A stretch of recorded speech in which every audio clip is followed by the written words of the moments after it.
Okay, hello everyone, and welcome to the second episode of English Hour.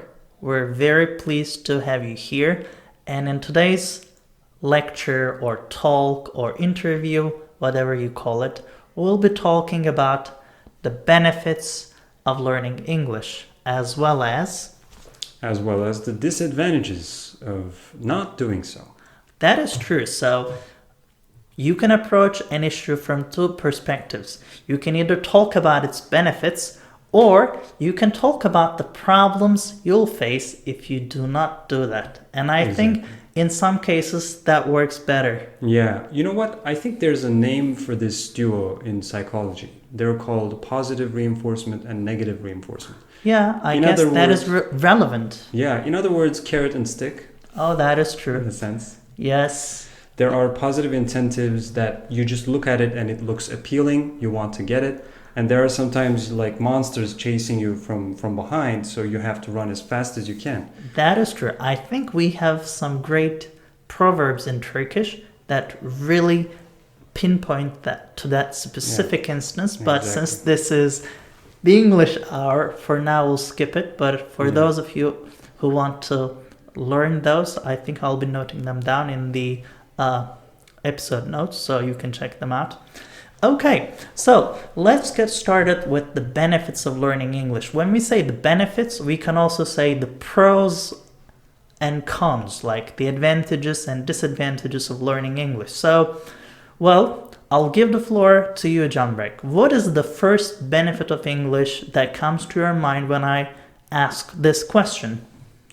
Okay, well, I think it is going to be different for everybody, for sure. For me personally, when I think about language, I think about two things: information and culture.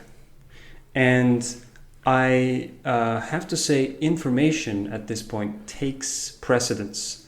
I feel like English gives me more access to information and knowledge than any other tool that I have at my disposal. So you have access when you learn English to incredible amounts of information and data and knowledge that you can't otherwise. So I think that's going to be the first point to make. Okay, you know what? I'll make an interesting point. You said, well, when you ask this question to people, they might have different answers. Sure. But I can guarantee that your answer would be my answer if you ask the same question. Because for me, when I talk about learning English or the benefits of English, the first thing that comes to my mind is access to information. Mm-hmm.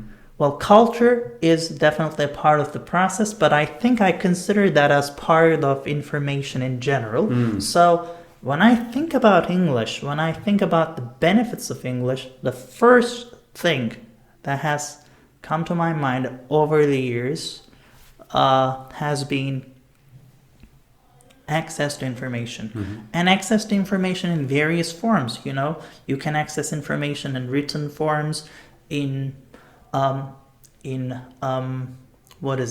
video form, in audio form, and especially with the spread of the internet, the types of information that we can access over the internet has been tremendous. Yeah, there has been an explosion of information through communication.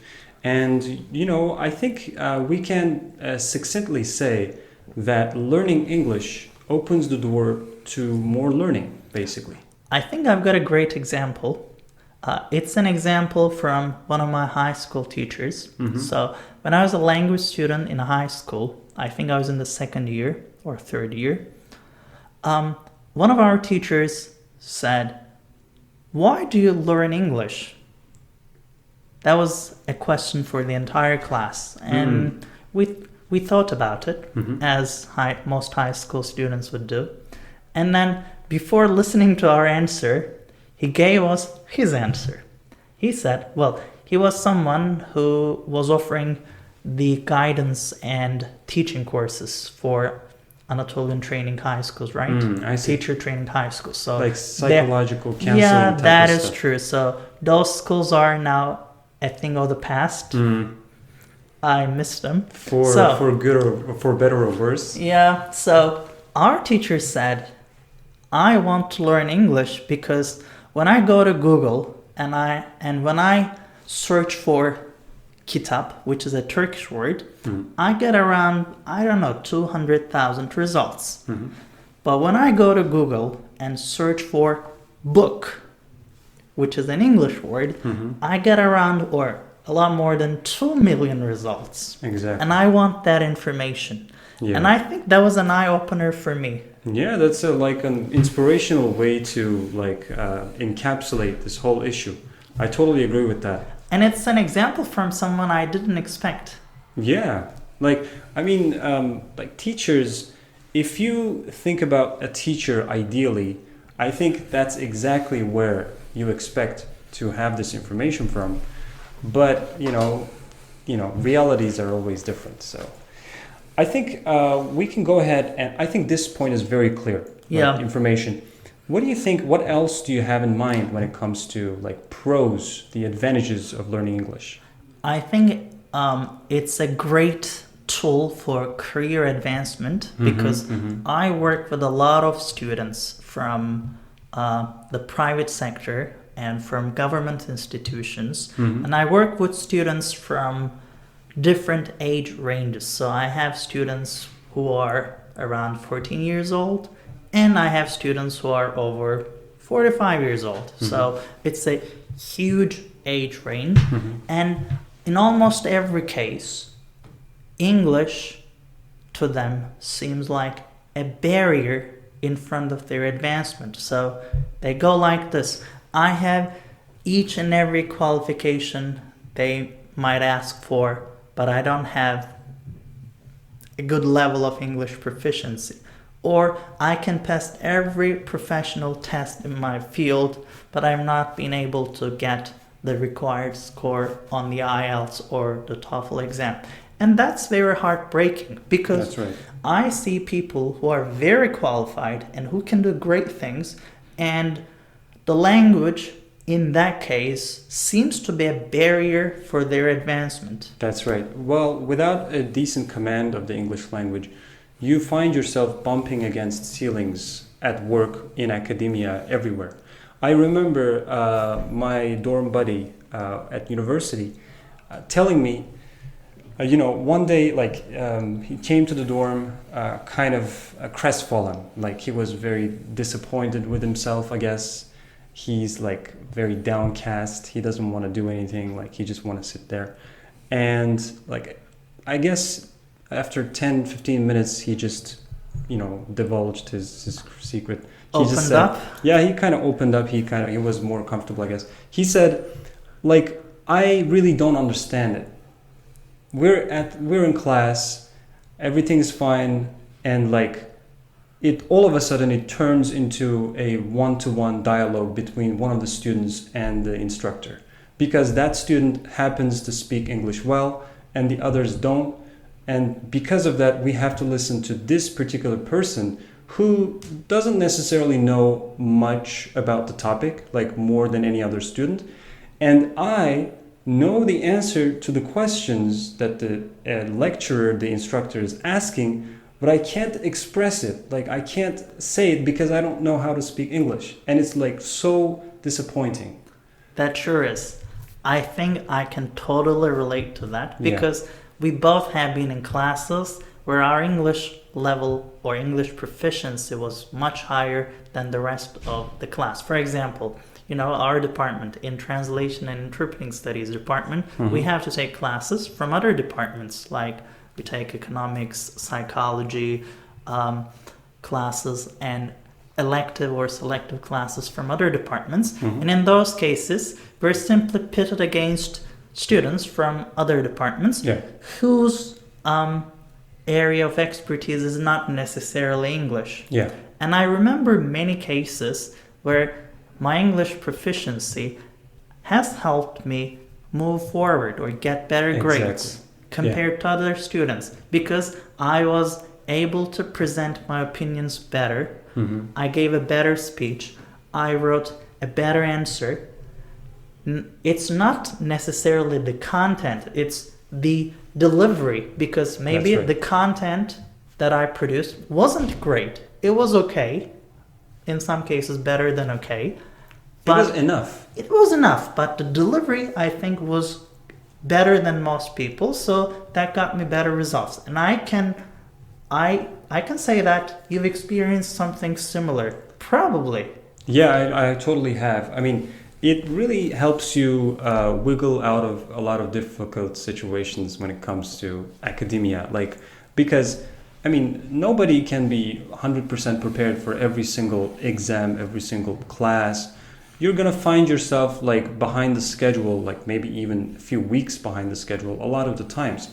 And what you do is you kind of hang on to something. Like you pick out like bullet points of information, like little bits and pieces of information, and then you kind of blurt them out during the class. And it all of a sudden you look like you are like well prepared for everything while other people are not. Whereas actually the reality is the opposite. It's the polar opposite. But it is your ability to speak the language fluently and like elaborate on things very easily that gives you the edge. So. Well, I think I have a proverb to raise that really pertains to this issue. So in the English language, they say, do not judge a book by its cover, right? We all know that. Yep. And it's not just about books, it's about everything in life. Yeah, it's metaphorical. Well, it's figurative, right? So we say do not judge a book by its cover, but in reality, most of the time we judge things by their covers. That's right. That's actually true. Yeah. So in that case, I can definitely say that, as you mentioned, and as I mentioned with the examples I gave, English is a great advantage or a great trait that you can have when it comes to career advancement in both professional life and I think in your personal life as well. That's because I like traveling. I like talking to people from different countries, from different cultures. So English language helps me connect with people from various parts of the world. So when I was a high school student, I had pen friends from all around the world. I had friends from Korea. I had friends from Finland. I had friends from the USA. And back then we did not have like WhatsApp. We had I think MSN Messenger or something. And email. Then bare email. So we wrote emails to each other. We used the messenger service, which was available back then. So it was a great experience. And I had very personal moments. I had great memories. For example, the first birthday present that I received when I was 18, when I turned 18, came from Finland. Cool. Can you believe it? Like I was you're talking like surprised. It's like an actual surprised. present? It's an actual present, like mailed to me. Shipped to your address. Yes, from Finland to a village in Trabzon, Iraq. That's amazing, yeah. Yeah, it's amazing. Well, since we did not have postal service in the village, I had to go to the district, the town center, and then pick it up. But still, it was great. I had a present coming from Finland, and I was just a little boy in nowhere. Yeah, so that was great. That's just beautiful. That's the beauty of communication, That sure is. If you really believe that communication can make a difference in your life, which it can, but it's important that you believe it, then learning English becomes all the more important because English is the best tool, best instrument for communication that's available right now to humanity, basically. Like if you're a human being, this is the best tool that you can use. So, but before we go ahead, I want to make a minor point about the previous point that we discussed. It's like we said that you can get out of situations if you know the language. That is which true. is absolutely true. But at the same time, to a certain extent. But at the same time, there's a counter argument to that, which is, and this is still in favor of the language because when you speak a language, it gives you a world, a universe of terms and concepts. Like if you can really speak a language well, it comes with its own universe of concepts. Like every single like intangible things like love, affection, like virtues, honesty, and then like physical things like the your car, house, and money, finances, whatever. Everything is like almost like a coordinate system of concepts. It gives you a universe. It gives you a universe to think in, to believe, and to express emotions in. And what happens is, even if you don't know about the particular subject matter that you are supposed to learn, that you're supposed to study, for example, if you know this universe, if you're familiar with this universe of concepts, those particulars don't really matter that much because you can express yourself because you know what you're talking about. That is so true. That is important to distinguish. And I think I have another point to raise that is relevant to the first point. So I said, well, if your English is good enough, you can tackle with surprising situations without being really well prepared. Yeah. But it happens every once in a while. That's not the lifestyle that we pursue. Exactly. So we do the homework, we do the job, we do the necessary prep. But right. As everyone else, we're humans, and there are times when we also feel lazy and maybe skip the work, do stupid things. Yeah. But then, since we've done so much before, that pile of expertise helps us get through difficult times. That's right. So we're not in favor of giving up. We're not in favor of being lazy. We're not in favor of cutting corners. No. That's not the point. The point is you have to be great at what you do. And if you're great and if you're really well prepared, you can deal with some surprising situations without being totally prepared. That's right. Because that expertise that you talked about is encoded in this medium, in this language, in the fabric of this language. So when you can speak it, you can express yourself. And one point that you mentioned, the nature of communication. As you said, language is really about communication because we're social beings. Well, some call us social animals. I don't like that term. I'd rather call myself a social being, a social creature, not necessarily a social animal, because you can find a lot of social animals. That's right. I'd rather be a social human. Yeah. So we're social humans, or we're social beings, and when we communicate, I think we satisfy one of our greatest needs. We want to be heard. We want to be listened to. Yeah. Well, that's an important point to make. It just reminds me of Maslow's pyramid, I guess. That is true. The social needs step is an important part in your development as a human being. For self-fulfillment. That's right, for self-fulfillment. Because we are on this earth for a limited period of time. And this limited period of time, no matter how short, is still pretty long. Like we're talking decades. And so, being together with people, sharing experiences, sharing knowledge and information, this is so essential to our existence. So to do this the most effectively, you're going to have to use your ability to communicate. And this ability to communicate gets an enormous boost when you learn the language that the world speaks. The entire world is speaking this language, which is, in this case, English. Well, you know what? You and I could be sitting, around this table, maybe another table, I don't know. Maybe like 500 years later or earlier, and there could have been another language that occupies the place that English does at this point in time.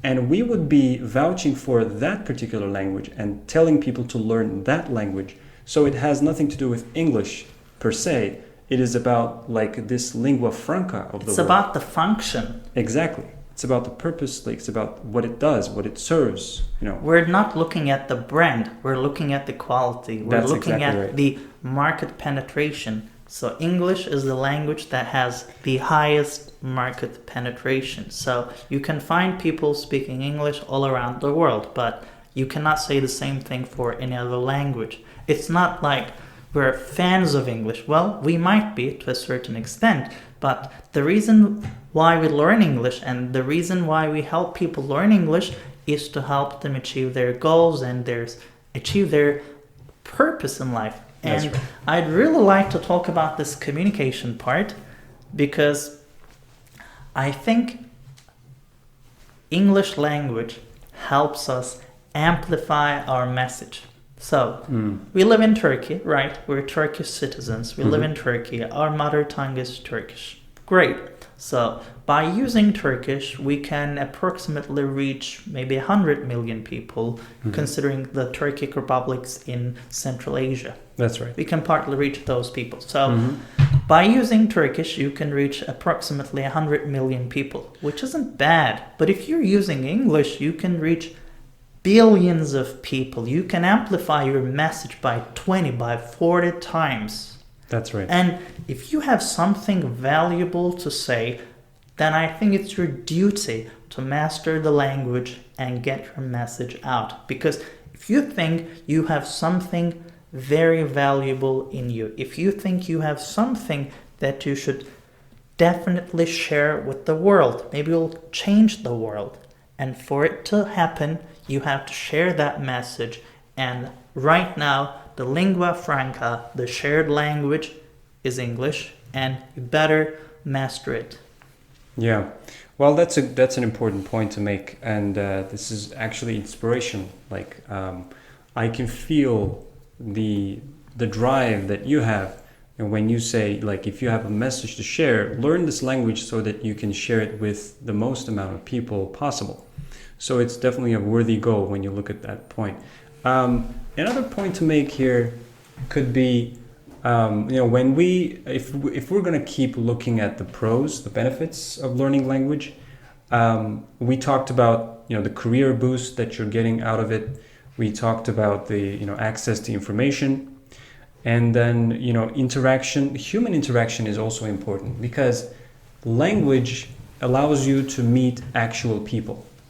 Because human beings, we are so diverse, different ethnicities, different nationalities, different languages that we speak. And there are great stories we can learn. Exactly. And it's like when you go and speak with another human being, several important things happen. One, you touch their life and they touch your life. And you know what, when you say you touch their life, it's a very touching sentence for me. I feel touched.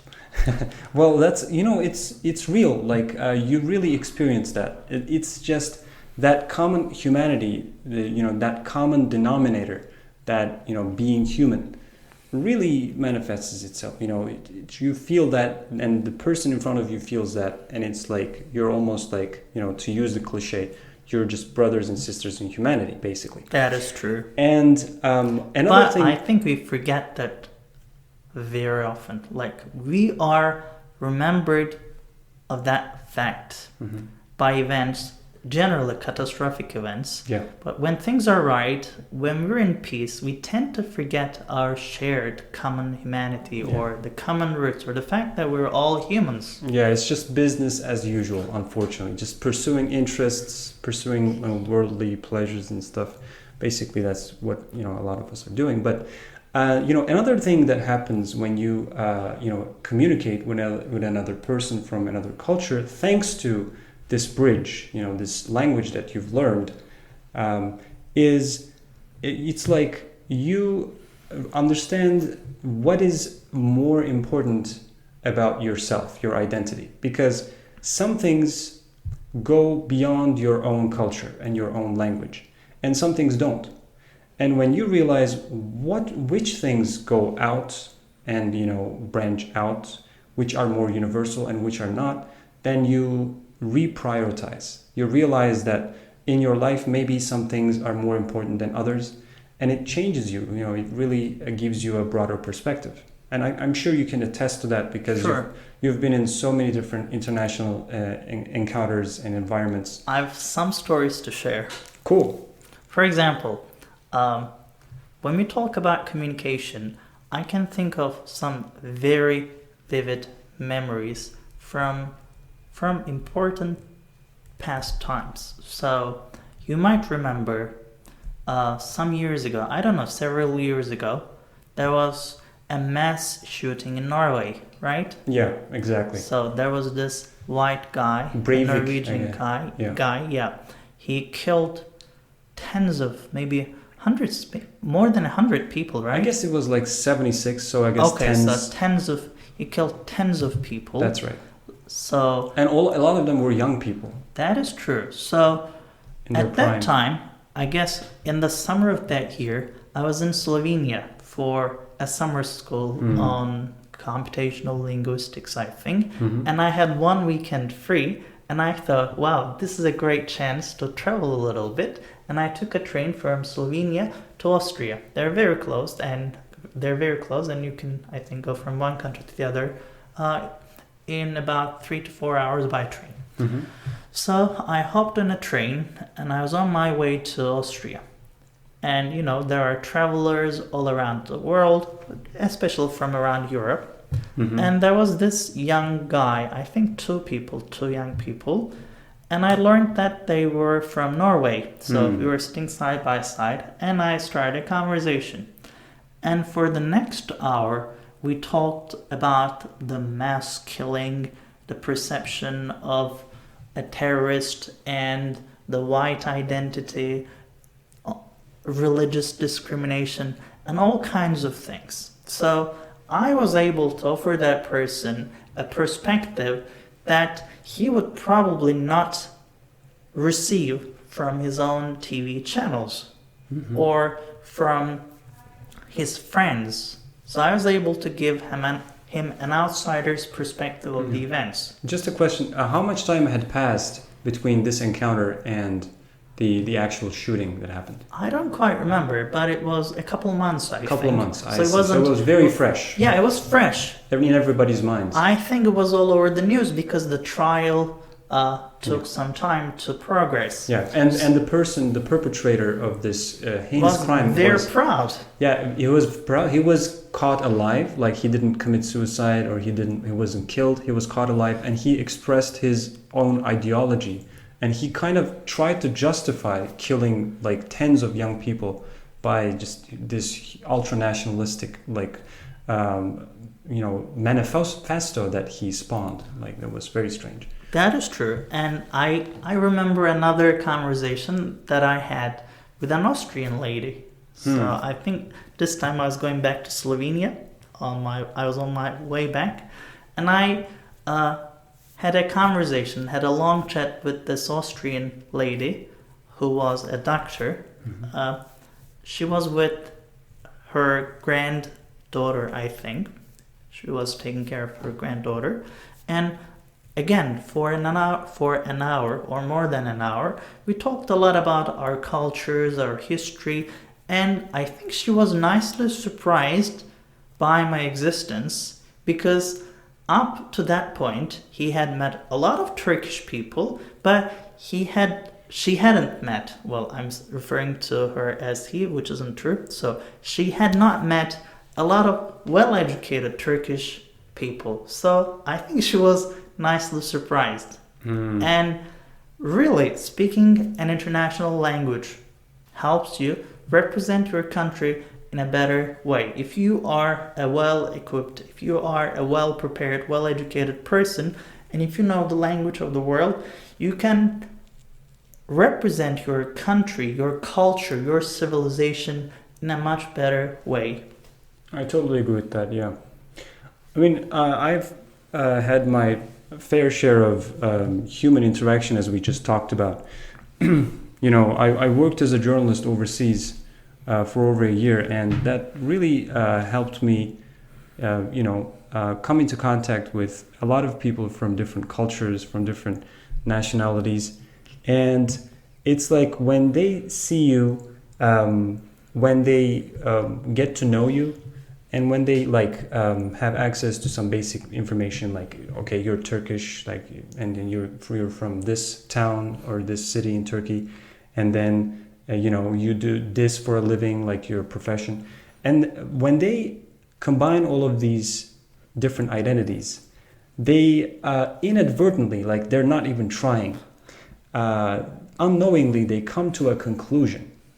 And that conclusion is going to be what they base their judgment on for the collective of people that you represent. Even if you don't want to represent, you are in a position to represent. You are a living representation. That's right. So if you're Turkish, if you speak English well, then you are, okay, well, Turks, I mean, they speak English so well. I mean, their education system must be excellent. Like, look at this guy. I mean, how can they produce a mind like that if they're like horrible? So there's something going on there. And then, you have boosted the image of your country in another human being across like maybe thousands of kilometers away somewhere. So that is so true and striking. And I think communication also helps us understand and figure out the similarities and differences between cultures, nations, and people, as you mentioned. I have an example in which I was having a conversation with an American friend of mine, and I learned that some American Christians, avoid alcohol and pork and other things that most Americans would consume. Yeah. And I was a little, I guess more than a little, I was surprised because I was like, well, you Americans, you guys do this stuff, but you are avoiding it. And then I learned that was a part of society or different religious groups in the Christian community who had a different approach to their religion. And then it helps you understand that a culture is not a uniform entity. It's not a monolith. Yes, exactly. There are different parts to a culture. And then, for example, I did an internship in the UK, in London, when I graduated. And my best friends there were not Turks. Like in my workplace, in the office, I had two close friends. One was from France, and the other one was from Germany.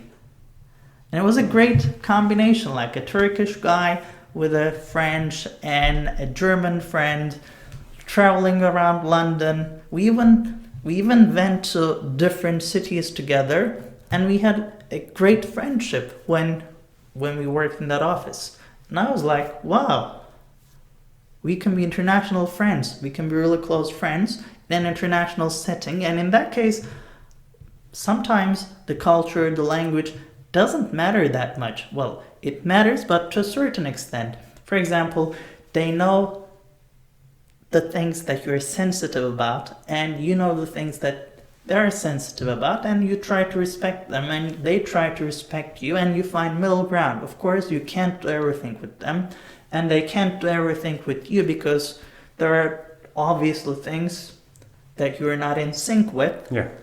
But still, you can find a lot of common ground, and you can experience a lot of great memories together. That's right. So, you know what? We have spent quite a bit of time talking about the benefits of learning English. Honestly, I think at this point, just summing up these 3 points that we made is more valuable than delving into the negative reinforcement side of things. I don't know if you agree, but yeah, I would agree, because based on these stories, you can just imagine the reverse scenario. Exactly. You can imagine the opposite scenario, and you'll get the picture. Yeah, I think you get enough imagination for that. Yeah, sure. I mean, just by looking at what you're getting, what you will miss. Exactly. You can definitely visualize what you would be losing out on. So, we talked about how important it is for somebody to have access to information, and we emphasized the importance of English to get access to information through communication, through like mass communication, internet, like as you mentioned, different the books that you have access to, everything. That is point number one, right? Access to information. True. Yeah, but I think we gave more stories on the communication part. But exactly. Honestly, I think the access to information part is the critical part.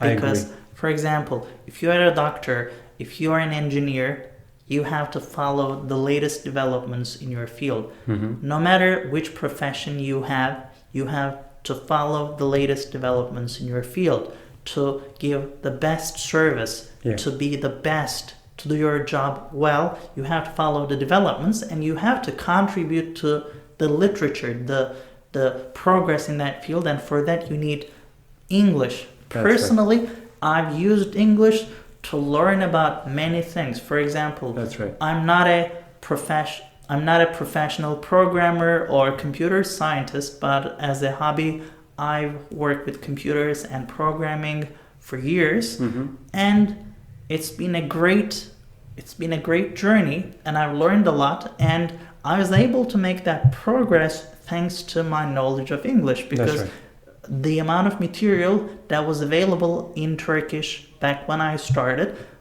was very limited. It was very scarce. But in English, I could find thousands of books on the same subject or thousands of YouTube videos that could help me out. So learning English and knowing English, mastering English really helped me learn a lot in areas that are not directly relevant to my field of study.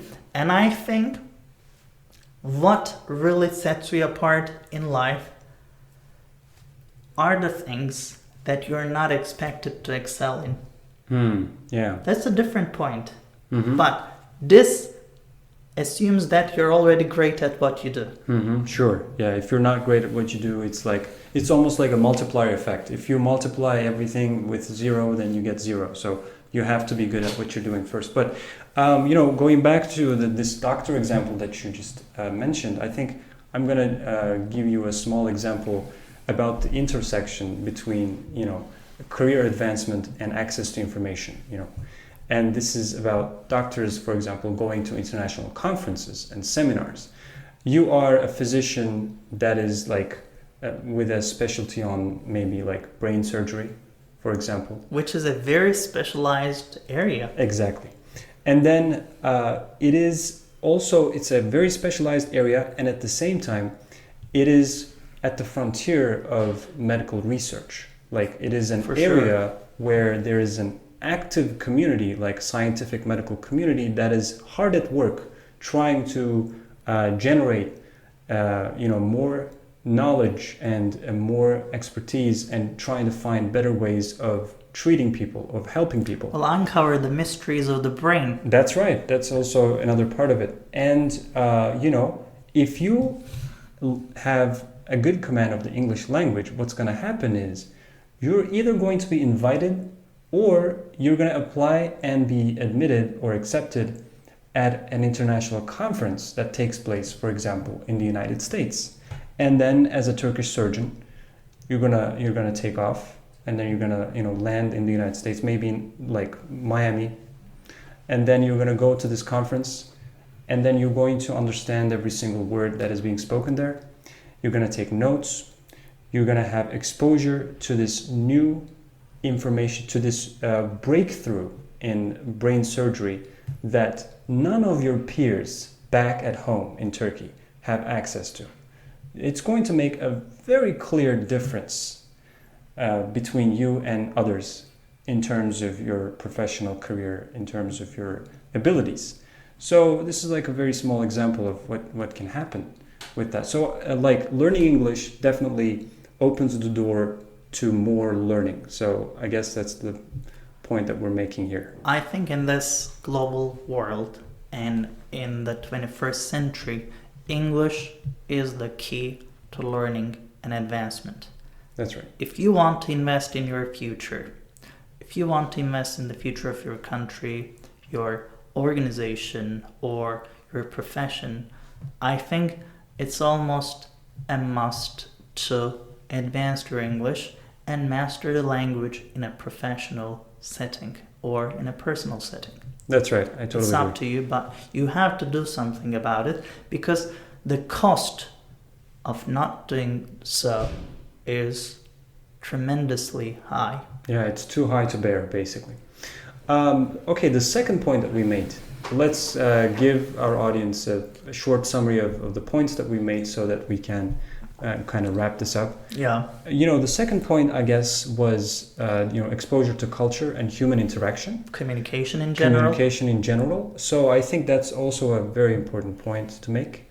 And I think your stories in particular really helped deliver this, this point home. I mean, they are very vivid stories. Yeah. When I told those stories, you almost went back ago, to those. Yeah, several places, months ago. like. Yeah, I went back to those places. Like I was almost sitting next to that Austrian lady, or I was looking in the eye to that Norwegian guy. Yeah. So it's a very vivid memory, and it's great to have such memories.